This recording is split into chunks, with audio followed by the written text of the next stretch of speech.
அனைவருக்கும் வணக்கம். நான் உங்கள் யுவராஜ். இன்னிலிருந்து சுமார் 1000 ஆண்டுகளுக்கு முன்னாடி பல்லவர்களின் கடைசி காலகட்டத்தில் கட்டப்பட்டது இந்த பச்சை நிற கற்றளி கோயில். இந்த கோயிலில் மகிஷாசுர மர்தினி சிற்பமும் பூதகணங்களும் இருக்கிறதுனால இது பல்லவர் கால கோயில்னு உறுதிப்படுது. இந்த கோயிலில் பல்லவர் கால தமிழ் பிராமி எழுத்துக்களும் சோழர் கால தமிழ் எழுத்துக்களும் இருக்கிறதுனால பல்லவர்களும் சோழர்களும் இந்த கோயிலில் பராமரிப்பு பணி செஞ்சு வந்தாங்கன்னு தெரியுது. இந்த கோயிலில் குழந்தை கிருஷ்ணரின் சிற்பங்கள் இருக்கிறதுனால இது பெருமாள் கோயிலாக இருந்திருக்கலாம்னு நம்பப்படுது. இப்போ இந்த கோயிலில் எந்த மூலவர் சன்னதியும் இல்லை. பல்வேறு போரில் இந்த சிற்பங்கள் அழிஞ்சிருக்கு.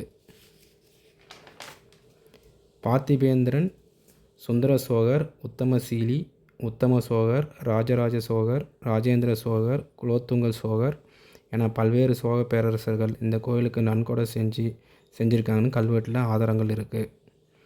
இந்திய தொல்லியல் துறை கட்டுப்பாட்டில் இந்த கோயில் இருக்கிறதுனால தமிழ்நாட்டில் காஞ்சிபுரத்துலேருந்து சுமாராக 15 கிலோமீட்டர் தொலைவில் திருமால்பூர் என்னும் ஊரில் இந்த கோனார் பச்சை நிற கற்றளி கோயில் இருக்குது. மேலும் பல தகவல்களை பெற இந்த சேனலை சப்ஸ்கிரைப் செய்து கொள்ளுங்கள். பெல் பட்டனை அழுத்தி விடுங்க. நன்றி, வணக்கம்.